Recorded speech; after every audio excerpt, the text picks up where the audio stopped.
Buenas tardes, noches, tengan todos ustedes bienvenidos. Si alguien nos visita por primera vez, siéntase usted en su casa. El Señor no actúa por casualidad. Si usted está aquí hoy es porque el Señor así lo ha dispuesto.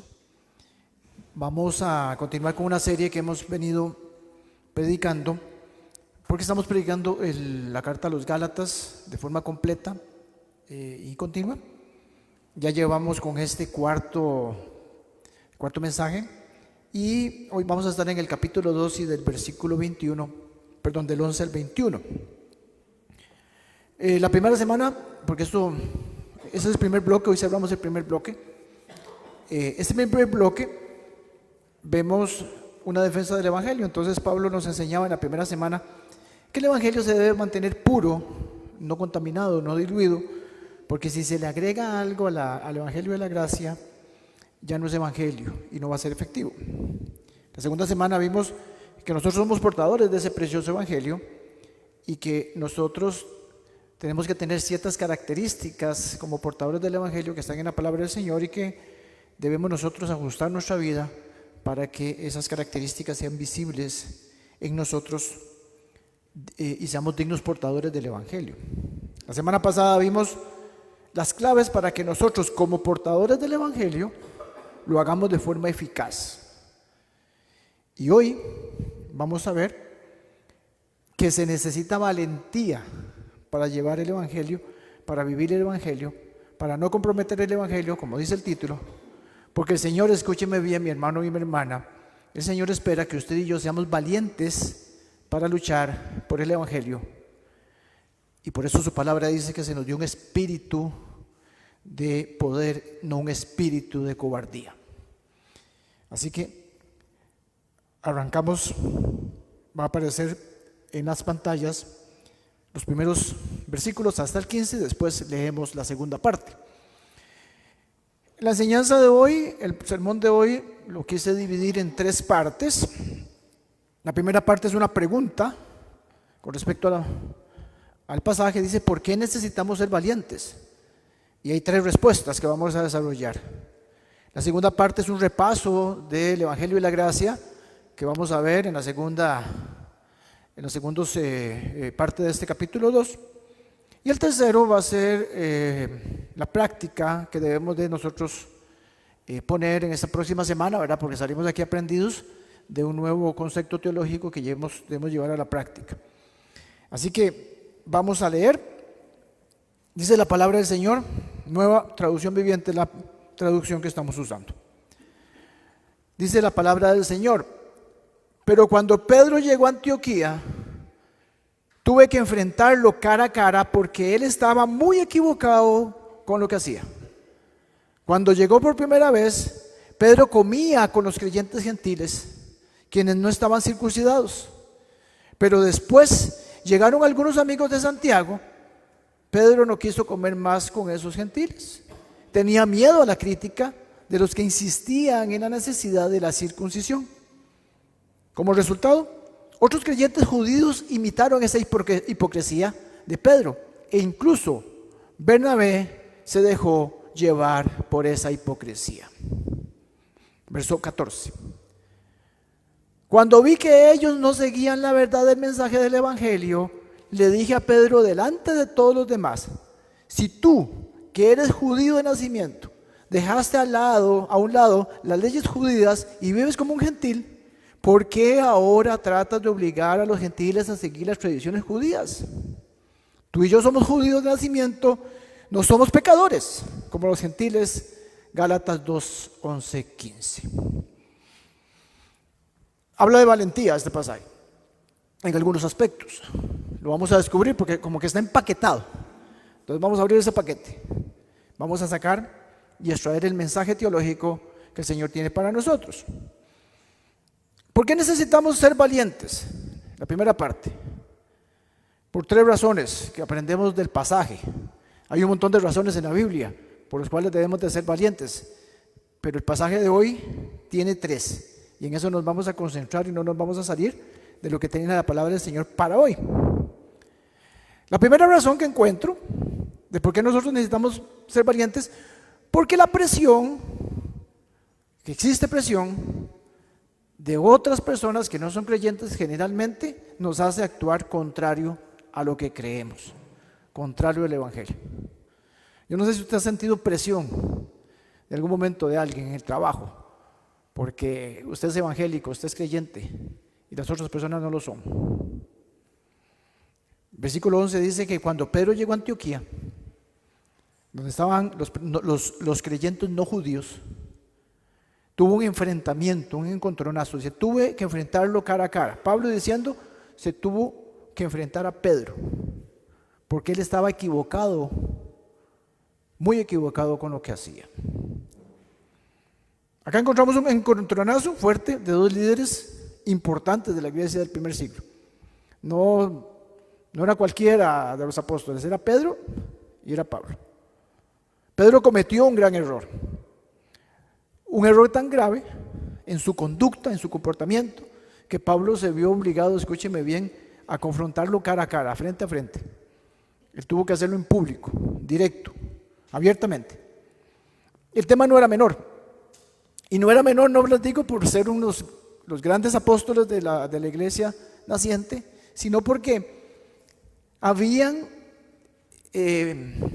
o se estaba poniendo en riesgo la pureza del Evangelio y la unidad de la iglesia. Dos cosas que ya vimos. El asunto era serio, era delicado. La semana pasada hablábamos que hay doctrinas fundamentales, hay fundamentos de la fe que no son negociables, que no podemos nosotros, permitir que se ensucien. Es el fundamento de la fe. Y hay otras enseñanzas doctrinales que yo las llamo periféricas, que están alrededor y que se convierten en cosas, parte de la doctrina de la iglesia, pero no del fundamento. Esas las podemos aceptar, aunque tal vez no compartamos mucho.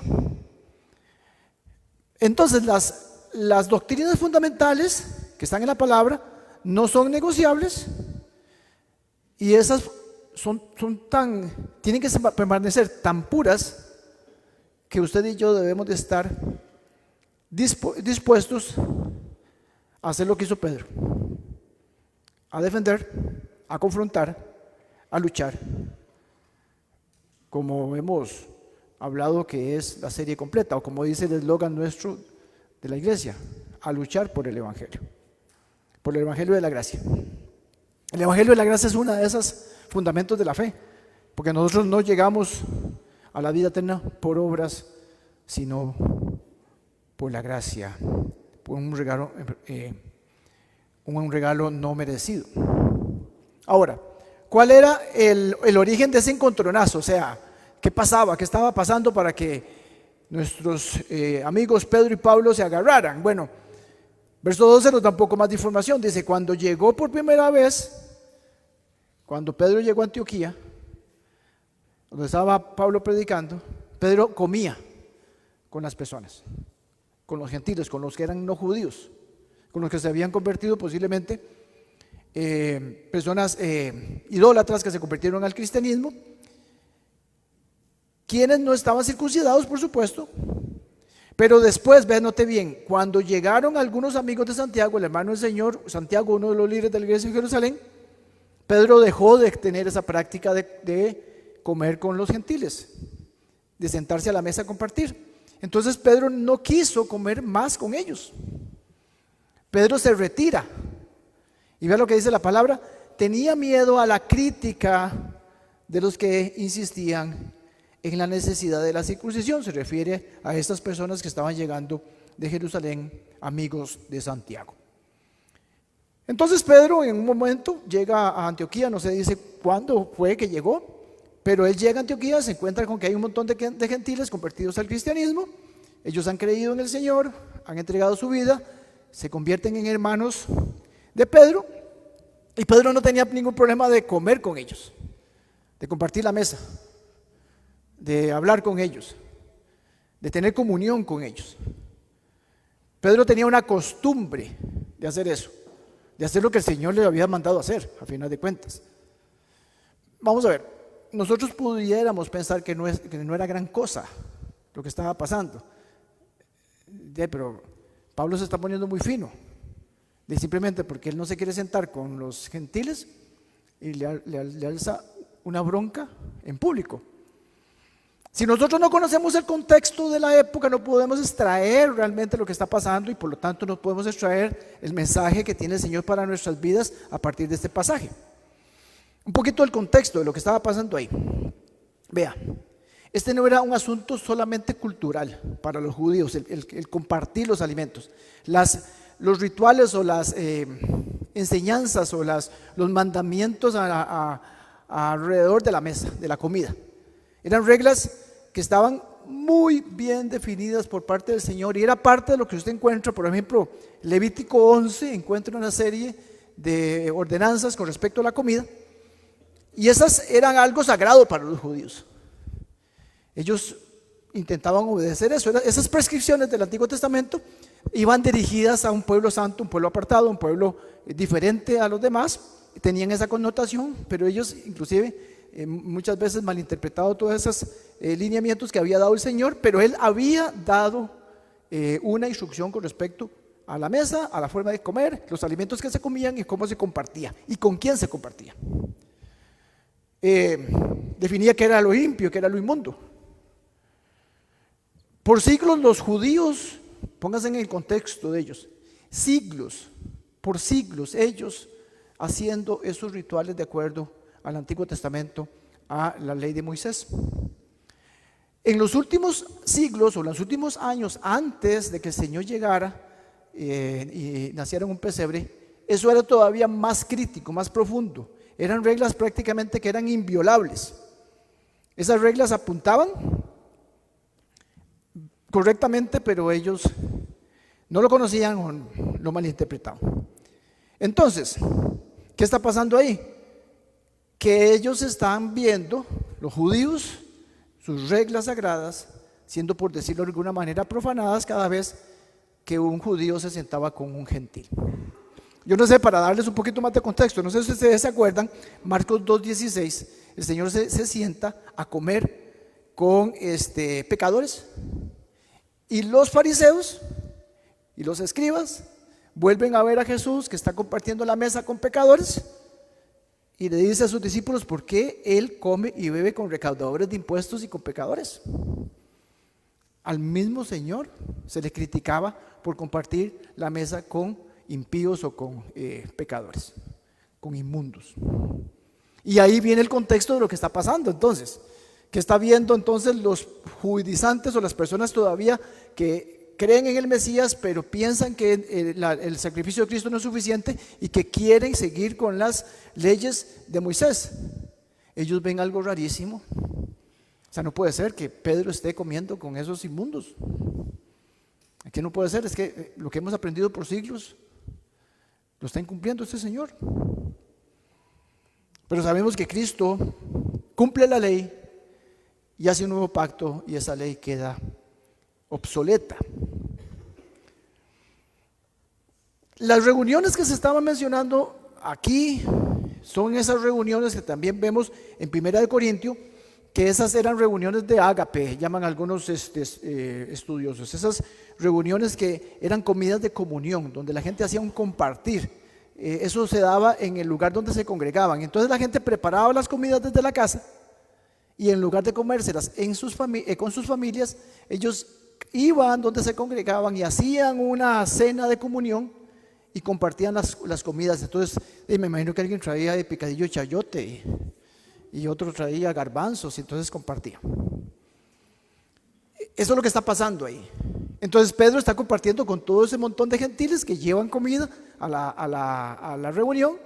Pedro está comiendo, resulta que llegaron unos extranjeros, vieron a Pedro y Pedro se hizo a un lado. Yo no sé si ustedes han estado en alguna reunión donde tienen que salirse. Entonces ustedes así, ¿verdad? Como que ya tengo que irme, ¿verdad? Que nadie me vea. Así hizo Pedro. Con un desprecio tremendo. Y Pedro disfrutaba de eso. Y Pedro sabía que eso es lo que tenía que hacer, compartir con los gentiles. Pero Pedro se sintió presionado. El amor por esos gentiles llegó hasta donde llegaron los amigos de Santiago. Porque Pedro estaba feliz, estaba haciendo lo que tenía que hacer, y bastó con que llegaran estos señores, le metieran un poquito de presión y chao, adiós. Claro, porque eran amigos de Santiago, el hermano del Señor, personas influyentes. No me pueden estar viendo acá. Pedro, apóstolos de Jesucristo, hizo eso. Y esto es lo mismo que nos pasa a nosotros, mis hermanos y mis hermanas. Aquí somos evangélicos, cristianos, en el templo acá, los sábados, pero en el trabajo, un poquito de presión. Y ya somos del montón, somos del mundo. Ya con el vecino no nos comportamos igual que con el hermanito de la iglesia. Y nuestra pandereta se queda ahí en la puerta.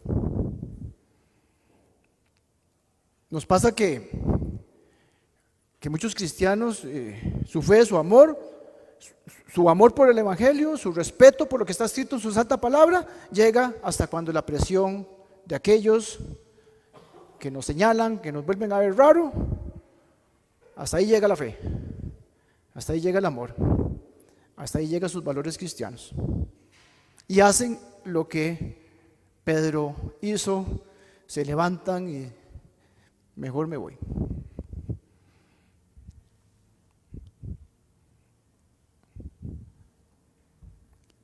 Y el tema, que eso es lo esencial de lo que hablábamos ahora, que no es negociable: la comunión con los miembros del cuerpo de Cristo. Y no crea que usted o yo estamos exceptos de eso. Al contrario, muy al contrario. Y usted sabrá en qué momento se ha comportado como Pedrinchis. ¿En qué momento usted se avergüenza o se ha avergonzado de decir: yo no soy cristiano? Puede ser de algunas o de muchas formas, ¿verdad? Meterse en un grupo de gente que habla vulgaridades es una forma. Meterse en un grupo de personas a escuchar chistes groseros es una forma. Amoldarse a la forma de sus amigos, de la mejenga, sus compañeros de trabajo, en el estudio, eso es una forma. Porque uno termina amoldándose. Segunda razón por la cual nosotros necesitamos ser valientes. Necesitamos ser valientes porque hay presión, y esa presión nos hace actuar en contra del evangelio. Debemos ser valientes porque la crítica nos causa miedo. Verso 12, que dice: Pedro no quiso comer más con esos gentiles, tenía miedo, temor. Entonces la crítica nos causa miedo. Debemos de ser valientes para no tener temor. Y Pedro experimenta miedo. Y vean, mis hermanos, una cosa interesante: ese es un problema recurrente en Pedro. Mi amigo Pedro no era la primera vez que tenía temor, porque tuvo temor cuando caminó sobre el agua. La palabra del Señor dice que tuvo miedo y se estaba hundiendo, y ya había caminado. Pedro tuvo miedo porque cuando él decide seguir a Jesús, el día que lo estaban enjuiciando, lo capturan, lo enjuician, él queda solo. Pedro decide seguir al Señor, pero tuvo miedo porque en el patio del sumo sacerdote una mujer se le acercó y le preguntó, dice: ¿usted es uno de esos galileos que seguían a Jesús? No lo conozco. Dice la palabra del Señor que lo negó 3 veces por miedo, y lo maldijo. Entonces Pedro es una persona recurrente en el temor. Y en Antioquía, ahí con los gentiles, vuelve a experimentar el miedo y se atemoriza y comienza a negar el evangelio. Hizo lo mismo, negó a su Señor aquella noche antes de que cantara el gallo, y ahora niega el evangelio ahí en Antioquía. Parece que Pedro tenía una debilidad con el temor. era una de sus cosas, ¿no? Como tenemos todos. No había crecido espiritualmente lo suficiente en esa área. Si nosotros profundizamos en el pasaje, ahí nada más dice que tenía miedo, pero si nosotros empezamos a profundizar y le metemos un poquito de lupa, hacemos zoom, nos encontramos 4 cosas al menos que provocó el miedo de Pedro. Y ahí están las 4 cosas. Número 1, el miedo lleva a la desobediencia. ¿Por qué digo la desobediencia? Porque si nos vamos al contexto un poquito más lejano, nos recordamos que allá Hechos 11, si no me equivoco, Pedro recibe de parte de Dios una visión de que él ve en un sueño que desciende una gran sábana y está llena de animales y ellos eran considerados inmundos por los judíos, y él ve y hay una voz que le dice a Pedro en esa visión: mata y come. Y como la sábana contenía un montón de animales impuros, considerados impuros por la ley judía, Pedro dice 3 veces que no. Y en esa misma visión la voz le dice: lo que Dios ha purificado no lo llames tú profano, así que come. Y Pedro entiende que esa visión se refiere a la aceptación de los gentiles, de los que no eran judíos. Entonces Dios le había dado la orden a Pedro de que el nuevo pueblo de él iba a ser formado por judíos creyentes y por gentiles o no judíos también creyentes. Esa visión fue dada a Pedro de primero, antes de que a Pablo. Y cuando él fue a Jerusalén a conversar sobre el tema en la iglesia de Jerusalén, los líderes reconocieron que ese mensaje era real de parte del Señor y que tenía que aceptar a los gentiles. Pero ahora lo rechaza. Entonces quiere decir que ese miedo de Pedro provoca que él haya llevado a la desobediencia, porque había recibido una instrucción de Dios en esa visión y ahora estaba desobedeciendo. Entonces el miedo a usted y a mí nos va a llevar a la desobediencia. Mis hermanos, ¿cuántas instrucciones hay en la palabra del Señor que usted conoce, que el Señor le ha dado en una predicación como la de hoy, que le ha dado en un grupo pequeño, que le ha dado en su tiempo devocional, que usted la conoce, que usted la sabe, que usted inclusive hasta de memoria se sabe esos versículos, que sabe lo que tiene que hacer, pero llega el momento en que le da temor y desobedece eso que el Señor le ha dicho en su palabra que tiene que hacer? Entonces tenemos que tener mucho cuidado con el miedo, porque el miedo nos lleva a la desobediencia. El miedo lleva a retroceder. Les decía, Pedro recurrente. Ese temor de Pedro, ese miedo de Pedro lo llevó a estar antes de la muerte y resurrección de Cristo. Ese temor lo llevó a Pedro a actuar como actuó la noche antes de la crucifixión de Cristo, cuando negó al Señor 3 veces. Lo devolvió antes de la cruz, lo devolvió antes de la resurrección, echó para atrás. Después de haber caminado tanto, de haber predicado, de haber convertido a tanta gente, de haber liderado, y resulta que por temor a 2 o 3 personas ahí que venían con un porte raro, él viene por miedo a retroceder en su crecimiento, en su misión, en lo que el Señor le había pedido que hiciera. Y es que el miedo a usted y a mí nos va a retroceder, nos va a hacer tirar para atrás, en tiempos como que ya para nosotros deberían estar superados, y nos devuelve a esa inmadurez cristiana, esa inmadurez espiritual, y nos devuelve a nuestros primeros pasos en el cristianismo. Y a todos nos puede pasar. El miedo lleva a despreciar a las personas. Pedro despreció a ellos. Para Pedro el compartir esa comida de comunión no fue importante. Entonces ese miedo, ese temor que tuvo Pedro hizo que dejara de amar a sus hermanos gentiles. Porque el amor de Cristo hace que nosotros aceptemos, o el amor mismo de Cristo acepta a los que son rechazados. Pero ahora Pablo rechaza a los aceptados, El amor de Cristo acepta a los rechazados y Pedro estaba rechazando a los aceptados. La palabra de Dios dice en primera de Juan 4:18, dice, el perfecto amor echa fuera todo temor. El perfecto amor echa fuera todo temor. Bueno, le pasó contrariamente a Pedro, porque el perfecto temor echó fuera todo amor. Porque esta verdad funciona también al revés. El amor echa fuera el temor. Bueno, el temor echa fuera el amor. Por lo menos lo vemos en este pasaje. Cuando Pedro sintió miedo, dejó de amar.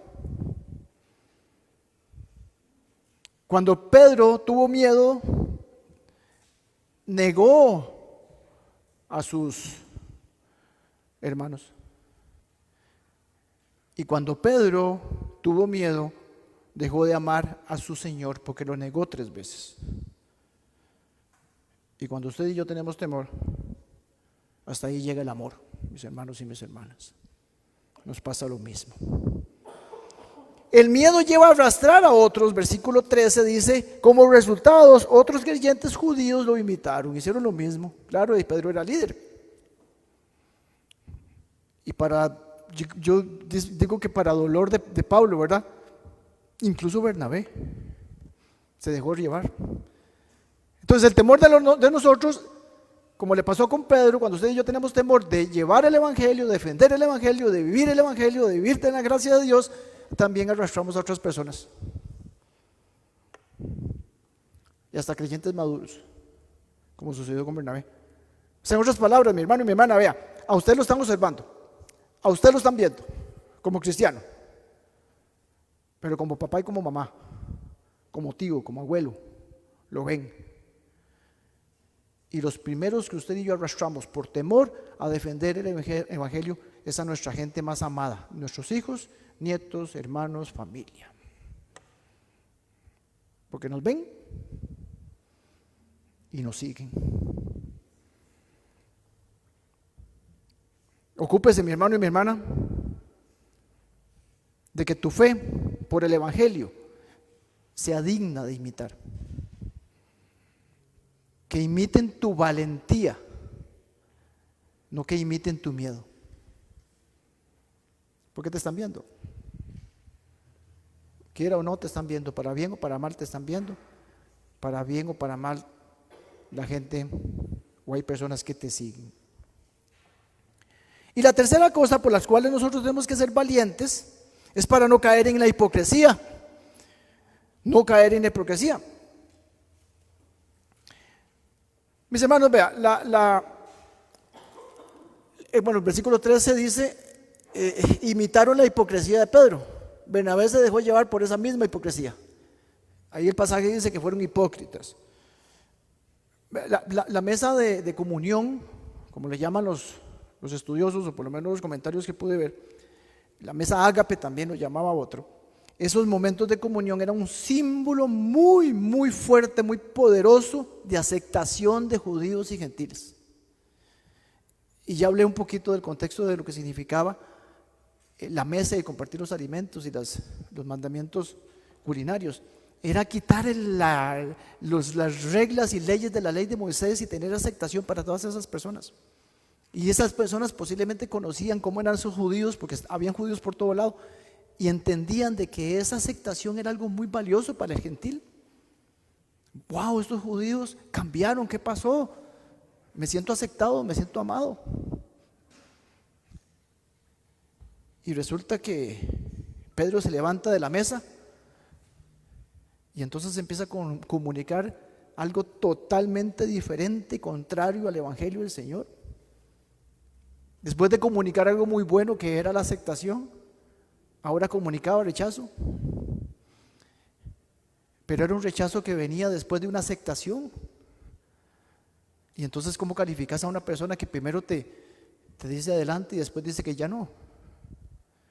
Hipócrita. Porque hace algo contrario a lo que cree. Era la forma más evidente de Pedro, si si estaba respetando y viviendo el Evangelio. Y eso que estaba haciendo Pedro era contrario a lo que había predicado. Y yo me imagino que cuántas veces Pedro pudo haber predicado el Evangelio de la gracia. Y resulta que se la pela haciendo eso.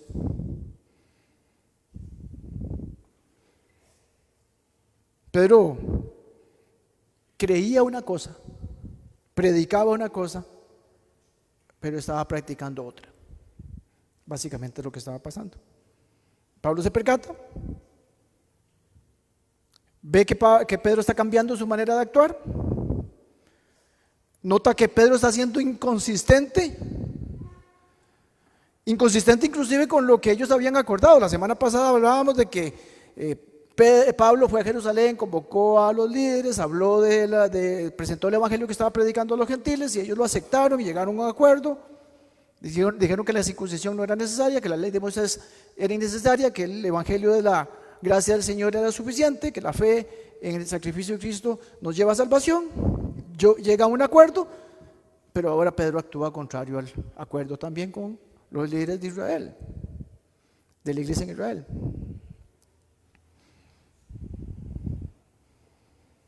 Y el 14 dice, Pablo dice, cuando vi que ellos no seguían la verdad del evangelio, no estaban siguiendo la verdad del evangelio, le dije a Pedro delante de todos, vea, si tú que eres judío de nacimiento, que dejaste de lado las leyes judías, que para nosotros los judíos era todo, y que vives como un gentil, como Dios te ha pedido y te puso en esa visión, ¿por qué ahora tratas de obligar a esta gente que siga tradiciones judías?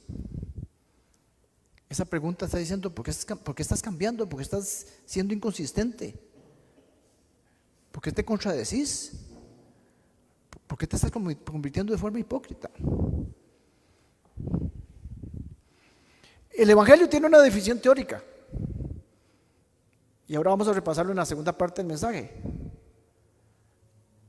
pero también una práctica. Y Pedro con esa actitud estaba comprometiendo, como dice el título, comprometiendo el evangelio, no en lo que decía, sino en lo que practicaba. Y eso Pablo dice que es hipocresía. Es hipocresía. Que muchas veces nosotros también nos comportamos de esta manera, porque decimos algo pero no lo cumplimos. Y si usted y yo decimos creer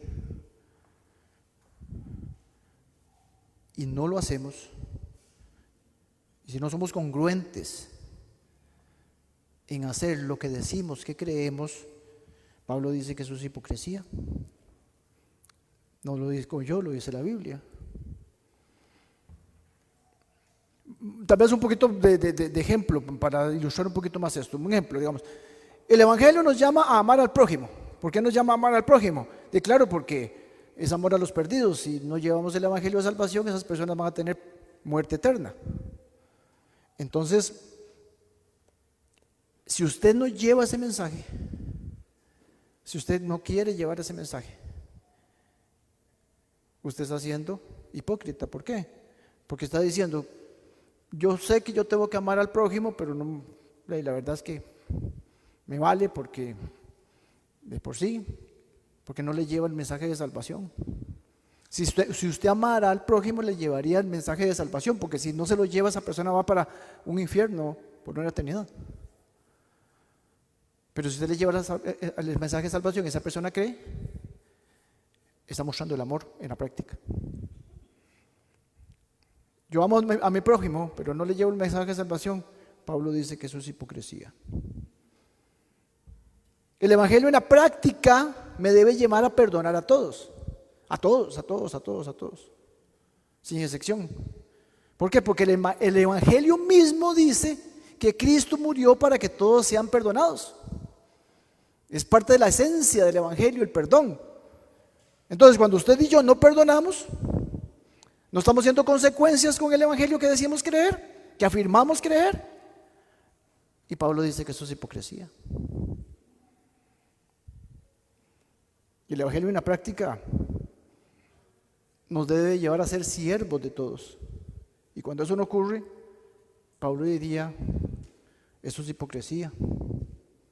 El Evangelio nos debe de llevar a trabajar en unidad, en comunión, juntos, como dice nuestra iglesia, con otros hermanos, para cumplir el propósito de Dios, para llevar el Evangelio a los no creyentes.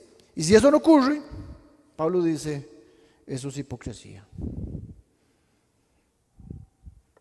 Y muchas veces por miedo no hago lo que creo, que sé que está en la palabra, y entonces el miedo me lleva también a la hipocresía.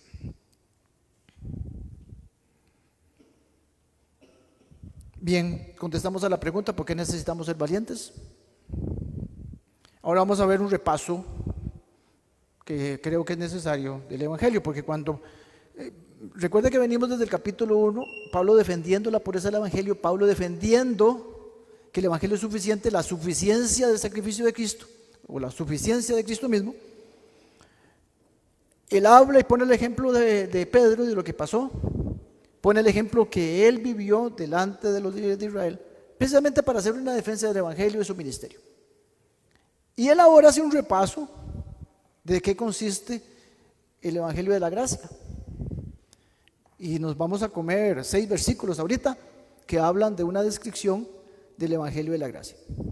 Cuando ahora oraba David, él oraba, y en una de las cosas que dijo, no sé si ustedes lograron captar, él dijo, a pesar de que no somos salvados por obras, venimos aquí a servir por amor. Básicamente fue lo que dijo. Me encanta que Katy ¿no fue Katy o fue Marquito? No recuerdo, perdón, uno de los chicos, Dianita fue la que leyó ahora Efesios 4, ¿verdad? Y habló de la gracia. Lo conocemos. Pero ahora voy a repasarlo y no voy a durar mucho en este repaso porque realmente vamos a meterle buena profundidad al tema de la ley. ¿Para qué sirve la ley? Porque entonces dice, bueno, si la ley era del Antiguo Testamento ya no nos sirve de nada a nosotros los cristianos. Sí, todavía sirve, y mucho. Entonces vamos a entender mucho de esto y vamos a amarrarlo, y eso va a ser a partir del capítulo 3 que vamos a entrar la próxima vez que prediquemos. Vamos a hacer una pausa de la serie y vamos a continuarla con el capítulo 3. Va a ser más doctrinal eso, entonces prepárense porque va a venir con algo muy bueno para nosotros. Pero bueno, Pablo se propone en repasar la salvación por gracia y que no es por obras. Entonces usted pensaría, bueno, es algo que ya conocemos, pastor. Bueno, Pedro ya lo conocía y vea lo que pasó. Los Gálatas ya lo conocían y esta carta está defendiendo el Evangelio porque había gente que estaba cayendo en el Evangelio de las obras. Perdón. Entonces vamos a repasarlo, es un repaso necesario. Entonces ya Pedro lo necesitó. Si los hermanos en Galacia lo necesitaron, créanme que usted y yo lo necesitamos repasar también. Voy a repasar algunas cosas, tal vez entendiendo un poco, que hay fundamentos que conocemos, pero vamos a tratar de verle un poquito más de enseñanza y cómo aplica para nuestras vidas esta parte. Entonces, vamos a ver 4 cosas que aparecen en estos versículos. El versículo 16, ese está ahí. Sin embargo, sabemos que una persona se declara justa ante Dios por la fe, no por la obediencia de la ley. Y abajo dice, los que hemos creído en Cristo Jesús para poder ser declarados justos ante Dios por causa de nuestra fe, no porque hayamos obedecido la ley. Pues nadie jamás será declarado justo ante Dios mediante la obediencia de la ley. 3 veces en este versículo Pablo está diciendo justicia o justo, y no por obra, y no por obra, sino por fe. Me llama la atención porque 3 veces dice lo mismo en un solo versículo, y eso es importante, o debería ser importante para nosotros a partir de que el Señor nos lo dice 3 veces. Y eso lo tenemos que recordar. Y cuando Dianita nos leía, qué bueno que nos leyó eso, porque volvemos a repasar, porque siempre es importante recordar que nosotros somos salvos por la fe en Jesucristo. No somos salvos por lo que nosotros hacemos. Somos salvos por lo que Cristo hizo. En este pasaje se habla de la palabra justificación, que tal vez es donde me quiero enfocar en este versículo. Nosotros somos justificados por la fe. Justificación es un término judicial. La justificación, por decirlo así, es lo opuesto a la condenación. Entonces, cuando nosotros somos justificados, o cuando un juez justifica a alguien, ese juez está declarando que esa persona no es culpable. ¿Ok? Pero ojo a este detalle para que podamos entender. Cuando la palabra dice que nosotros somos justos delante de Dios por lo que hizo Jesucristo, no por la obediencia de la ley, por Cristo, no por la ley, eso tiene algo muy importante para que usted y yo comprendamos el evangelio de la gracia. Ojo, el Señor, cuando dice que por la fe somos declarados justos, lo que está diciendo es que no somos culpables. Nos declaran no culpables. Repito esto, nos declaran no culpables. Ahí no nos están diciendo que somos inocentes, no culpables, que es muy diferente a ser inocentes. Nosotros no somos inocentes, porque a nosotros nos determinan justos por el cumplimiento de la ley. Y como nadie puede cumplir la ley, solo Jesucristo, entonces nosotros somos culpables y responsables por el incumplimiento de la ley. Entonces no somos inocentes, porque usted y yo incumplimos la ley. Pero por la gracia del Señor somos declarados no culpables. No culpables. Eso es sumamente importante que nosotros lo entendamos, porque es la doctrina de la justificación por una razón muy simple. Muy simple. Porque en la cruz, mi hermano y mi hermana, un hombre te representó. Un hombre estuvo ahí, en el lugar tuyo, que sí era inocente. Usted no. Usted es culpable. Pero fue declarado no culpable y Cristo ocupa la oposición. Y él sí era inocente y ocupó su lugar. Y fuimos declarados justos, pero no culpables. Porque el que estaba usted, el que tenía que estar ahí en la cruz era usted, que usted sí es culpable.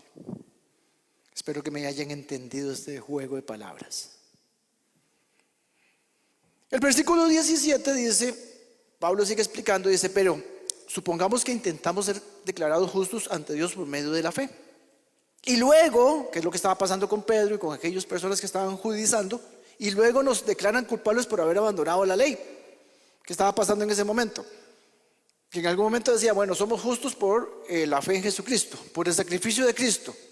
Pero después cumpla la ley, porque si no, entonces no es salvo. Entonces, el sacrificio de Cristo, ¿dónde lo dejamos? Y entonces eso es un problema grande. Un problema grande porque estamos diciendo que el sacrificio de Cristo es insuficiente. Entonces, Pablo dice, ¿acaso esto quiere decir que Cristo nos ha llevado al pecado? Por supuesto que no. Pablo lo que está tratando de explicar es lo siguiente.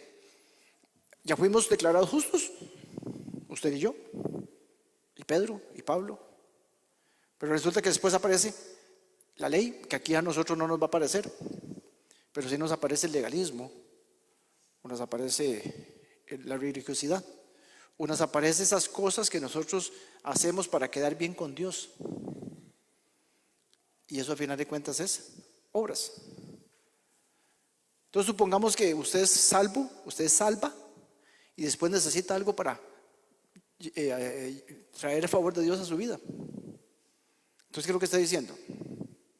Que Cristo no es suficiente. Entonces eso aplica para nosotros también. ¿Okay? Ahora, si eso pasara, si alguien se declara justo, pásame la otra, por favor. Anterior.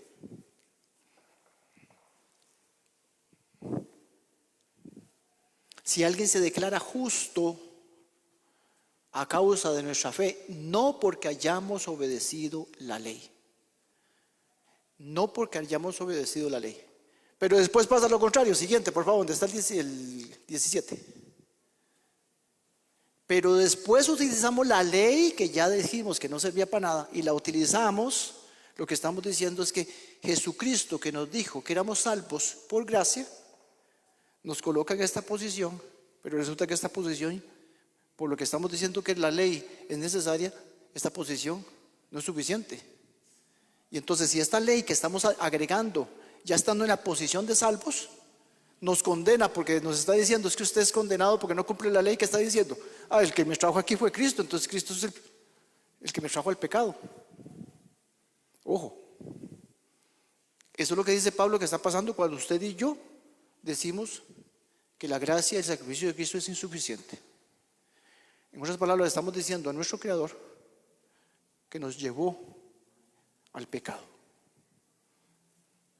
porque estamos confiando en la ley, porque estamos diciendo que el Señor nos trajo aquí por gracia y aquí donde estamos nos estamos siendo condenados por la ley y nos está llevando a la condenación. Así de serio es cuando usted y yo decimos que el sacrificio de Cristo es insuficiente. Verso 18, seguimos, dice, más bien soy un pecador si vuelvo a construir el viejo sistema de la ley que ya eché abajo. Si usted y yo hacemos lo de Pedro, para que él cree en la salvación por gracia, pero después vuelve al ritual, vuelve a la circuncisión o vuelve a apartarse de los gentiles para que esa ley que condenaba sentarse con un pecador o con un gentil lo condenara. Si nosotros hacemos esto, lo que estamos haciendo es reconstruyendo lo que ya está muerto, lo que ya está pasado de la ley de la ley de Moisés. Y estamos diciendo que también Cristo es insuficiente. Entonces Pablo lo que está diciendo es, si usted y yo aceptamos a Cristo, nacemos de nuevo y luego empezamos a sumar cosas a nuestra fe, a buscar religiosidad, legalismo, solo estamos cayendo en el error y entonces somos pecadores. Somos pecadores. Más bien, soy un pecador si vuelvo a construir el viejo sistema. Si Cristo nos trajo a la salvación por el sacrificio de Cristo y me pone en esta posición y a partir de aquí yo quiero agregar algo, yo soy un pecador. Y mis hermanos y mis hermanas, vea, ese pecado es más serio, mi concepto es más serio, ese pecado que nosotros cometemos pensando de que algo tengo que hacer, es que yo tengo, y mejor voy a la iglesia, porque tengo que agradar a Dios. A Dios se le agrada con nuestro amor, no con nuestra obra. O sea, yo no puedo pensar que un hijo mío me diga algo para que yo le dé plata. Él no me va a abrazar para que yo le compre ropa. Yo no veo a Natalia diciendo que hoy me iba a acompañar a la feria y se levantó temprano porque tiene que salir en la tarde. David me abraza en la mañana y me da un beso a mí cuando sale en la mañana porque me honra, porque me ama, porque él está claro de que la provisión la va a tener, y si no la tiene es porque su padre es sabio y sabe cuando no tiene que proveer y cuando sí, no para que yo le dé provisión. Y Natalia me acompañó hoy a la feria para honrarme, para estar conmigo, para que yo no jale las bolsas, para mostrarme el amor, para comernos un batido juntos ahí en el kiosco del Señor de los Jugos y volvernos a ver a la cara y reírnos, no para que yo la deje salir ahora. ¿Se dan cuenta cuando nosotros podemos estar cayendo en la legalidad o el legalismo o la religiosidad? Es que yo vengo aquí y levanto las manos porque no levantas la mano porque amas al Señor. Cantás porque amas al Señor. Lees la Biblia porque amas al Señor. No lees la Biblia porque tengo que leerla, porque no sé un montón de cosas, porque no, mi hermano, mi hermana. No venís a servir aquí al Señor porque tengo que servir, porque el Señor me lo manda. El Señor lo que te manda es amar a Él y al prójimo. Y la forma de mostrar amor es con obras, que es muy diferente. Porque la obra es la demostración de que usted ama a Dios. El que Natalia quiera acompañarme a la feria, levantarse temprano, a pesar de que es una dormilona, es la evidencia de que quiere agradarme.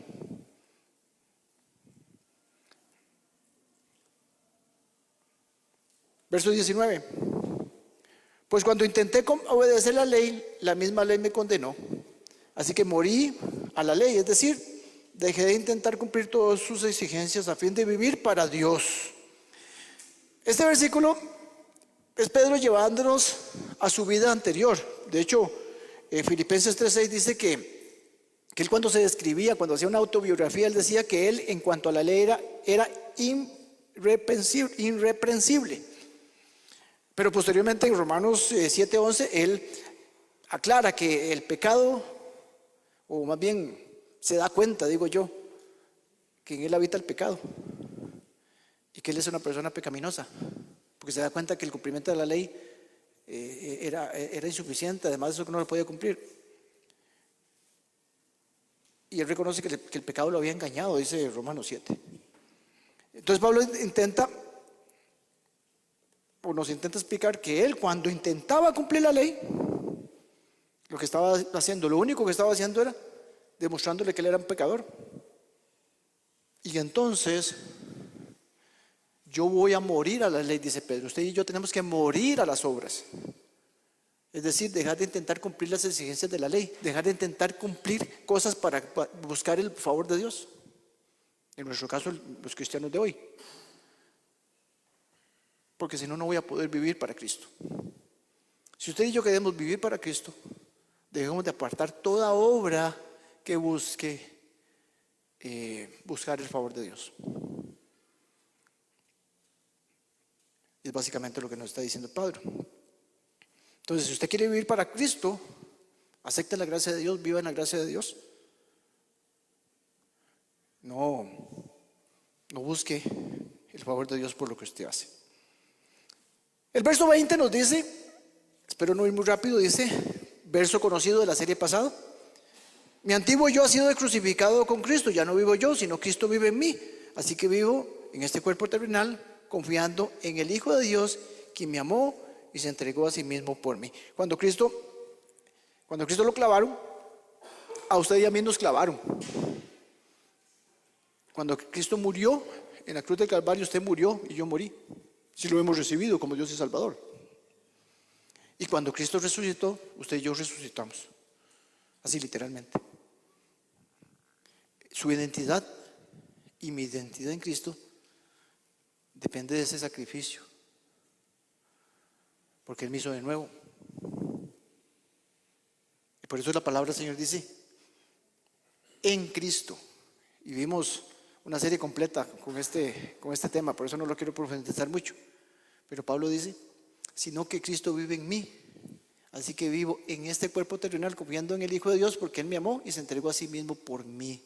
Ya no vivo yo. Es Cristo en mí, en mí. Y cuando yo estoy en Cristo y Él está en mí, soy capaz de cumplir la ley, porque es Cristo en mí, no yo. Y como Él pudo cumplir la ley, yo también la cumplo. Es la única forma, porque es Cristo en mí. Y para ser salvo, a final de cuentas, necesito que Cristo habite en mí para poder cumplir lo que yo no puedo cumplir solo, porque Cristo pasó la prueba. Y entonces yo paso la prueba en Cristo. Y ya no vivo en la carne, sino que vivo en el Espíritu. Y como es Cristo en mí, cuento con el poder de Cristo, la disposición de Cristo, la motivación de Cristo, el dominio propio de Cristo, el gozo de Cristo, la paz de Cristo, la perseverancia de Cristo. Claro, ya no vivo yo, Cristo vive en mí. Y mi yo quedó en la cruz. En la cruz quedó mi yo. Ese yo egocentrista que pienso en mí, que todo es para mí, que lo mío, ese quedó en la cruz del Calvario. Bien, mis hermanos, aplicaciones prácticas. Tengo algunas. Esos versículos no están ahí, así que si alguien quiere sacar la fotografía, como ha sido común, lo hago a propósito, no crea que es que se me olvida, lo hago a propósito para que se lleven la foto, para que la estén viendo ahí en el WhatsApp, porque esto es lo que tienen que practicar en la semana. Así que pueden sacarle una fotografía o pueden apuntarlo ahí en las rayitas que les puse. 4 cosas que podemos aplicar a partir de este pasaje. Número 1, sé valiente y lucha por el evangelio. Mi hermano, mi hermana, proclame, promueva, predique las buenas noticias de salvación, que Jesucristo murió por nosotros. Crea en el evangelio y demuestre que usted cree en el evangelio, que vive el evangelio entre los creyentes y entre los que no son creyentes. Primera de Timoteo 6:12 dice: pelea la buena batalla de la fe. Mi hermano y mi hermana, pelea la buena batalla de la fe, lucha por el evangelio. Mis hermanos, vea, el amor por la iglesia que usted y yo debemos de tener, el amor por los perdidos, por los no creyentes, exige valentía. No silencio, no estando quieto, no estando cómodo, no amoldándose. Lucha por la fe del evangelio. Segunda aplicación: examina tu vida y a ver si contradice lo que dices creer. Toma en cuenta absolutamente todo lo que crees y revisa tu vida y verifica lo que haces en tu vida, cómo te comportas, cómo lo haces en el trabajo, con los vecinos, con tu familia, con tus hijos, con tu esposa, con mamá, papá, suegra. Toma en cuenta todo eso, porque si lo que dices creer se contradice con lo que practicas o vives, Pablo dice que eso es hipocresía. Pedro creía en el evangelio de la gracia, pero sus acciones comunicaban otra cosa. Vive el evangelio, mi hermano y mi hermana, viva el evangelio. Porque Santiago 2 dice: la fe, si no tiene obras, está muerta. Que tu fe no sea una fe muerta. Tiene que haber una evidencia de tu fe. Tercera aplicación: no permitas que el miedo te haga avergonzarte del evangelio. Sé valiente. Mantente firme ante la crítica, firme ante el quién dirán, firme ante las personas que te meten presión, independientemente de quién sea. ¿Y qué importa que el jefe sepa? ¿Qué te importante que el jefe sepa que sos cristiano? Gloria al Señor si lo sabe. ¿Qué importa si tus amigos saben que sos cristiano? O sea, ¿cómo te puede importar que una persona te señale porque eres cristiano? Que te van a señalar, pero no te debe importar, porque tienes que ser una mujer, un hombre valiente. No tenga miedo, mi hermana, de lo que van a decir. No tenga miedo de lo que diga el jefe, de sus compañeros, su familia, su abuela, su suegra, quien sea. Predica el evangelio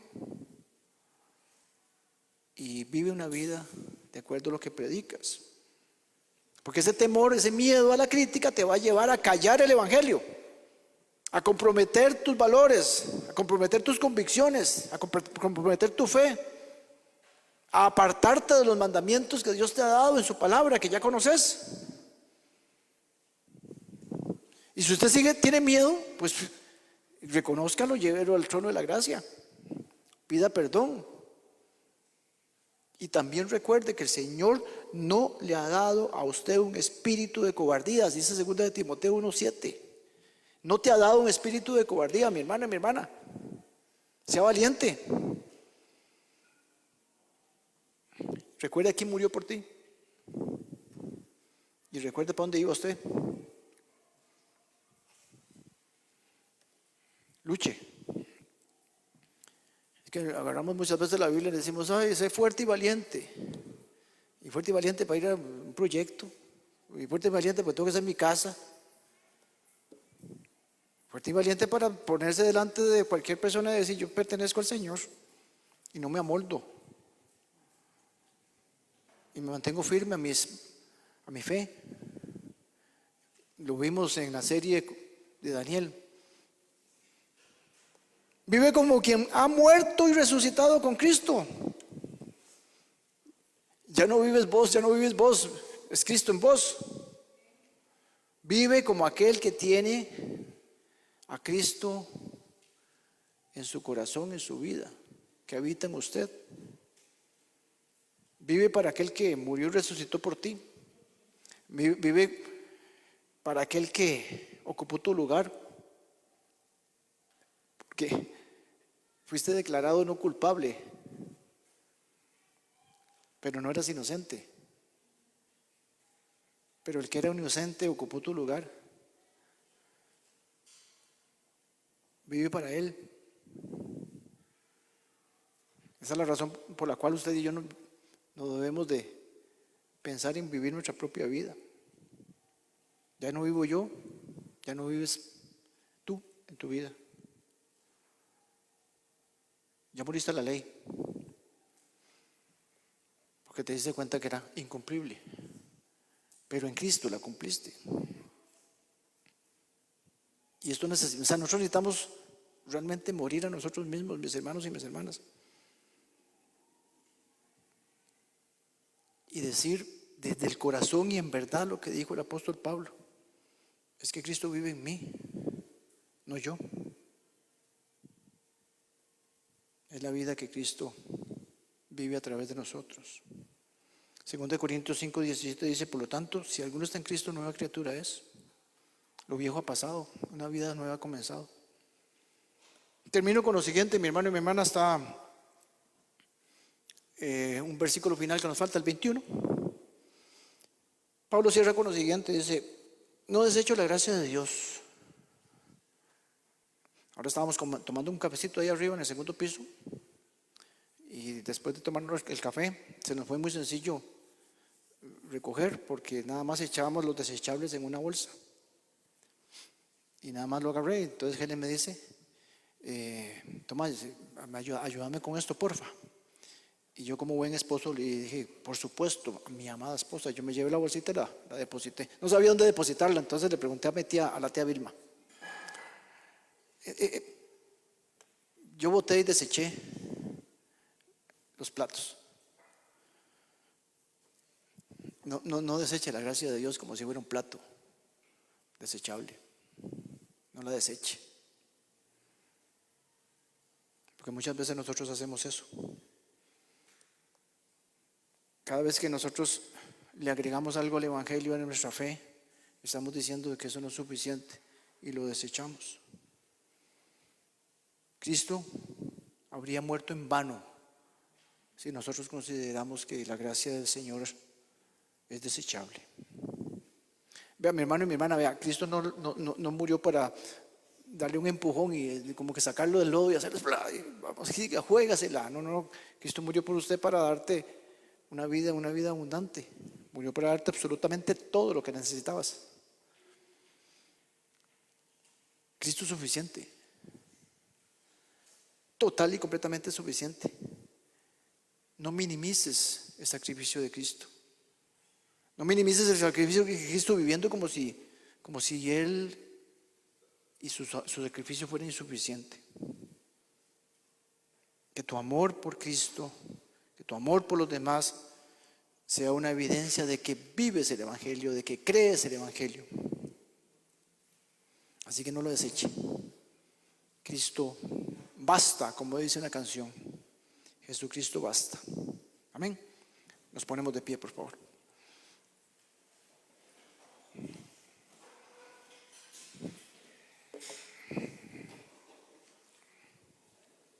no estamos cerrando estas últimas predicaciones con canción, porque créame que para mí bien difícil poder concentrar un mensaje con tanto y poderlo hacer 45 minutos, una hora. Y yo estoy consciente que estoy tardando más de una hora en la predicación. Entonces, no estamos cerrando con canción. Pero lo he sentido así porque creo que la profundidad en conocer estas cosas debe ser. Estuve analizando mitad de semana si partía del pasaje y predicaba de hoy en 8 esta segunda parte. Pero consideré que lo debía predicar como complemento, como fue complemento en la carta. Entonces, esa es la razón.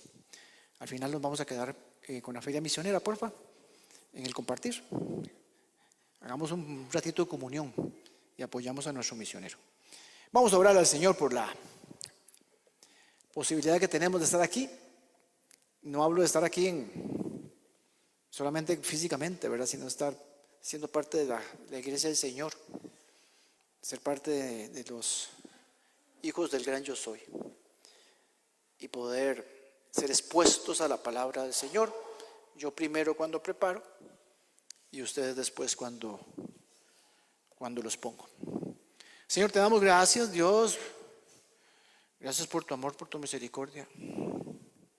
Hoy venimos hablando bastante profundo de lo que es la gracia que nos has dado, otorgado,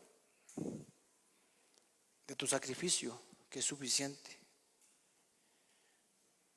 de tu amor, Señor, por nosotros, de habernos rescatado y ponernos en una posición que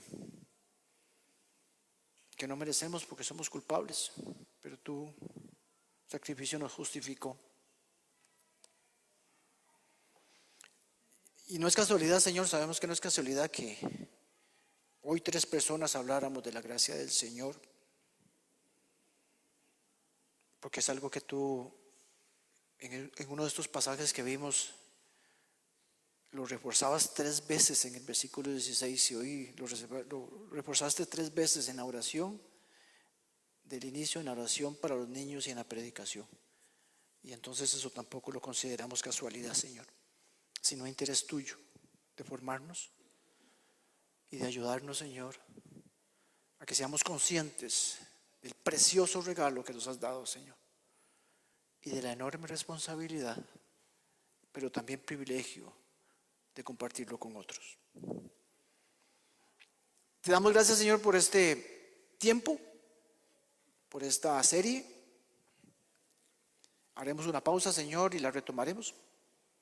Pero por los momentos tenemos de forma abundante tu instrucción, tu corrección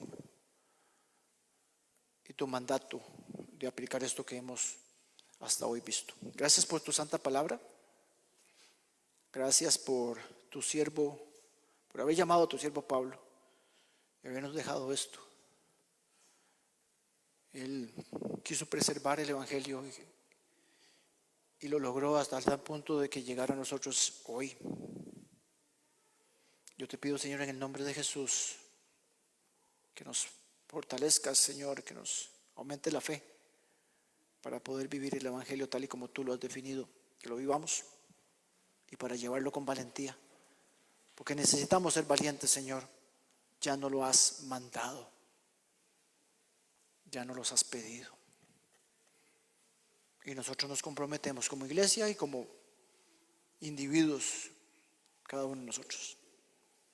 Doy gloria a ti, Señor, por lo que estás haciendo en esta iglesia. Gracias, Señor, porque vamos a tener por 6 o 7 meses un lugar donde congregarnos mientras construimos lo que tú nos has dicho que construyamos, creyendo, Señor, de que ese terreno nos va a pertenecer. Caminamos en fe, estamos ansiosos, expectantes, agradecidos, Señor, por ese lugar que nos vas a dar. Pero adicionalmente, Señor, porque es en esta comunidad donde nos has llamado, llevar este evangelio que estamos aprendiendo en esta serie. Oro por cada uno de mis hermanos, Señor, yo los bendigo en el nombre de Jesús. Te pido que tú los guardes, los guíes, pero sobre todo, veles por cada uno de ellos, por sus hijos, por sus seres queridos. Y para que tú, Señor, cumplas el propósito que ya definiste en cada uno de nosotros.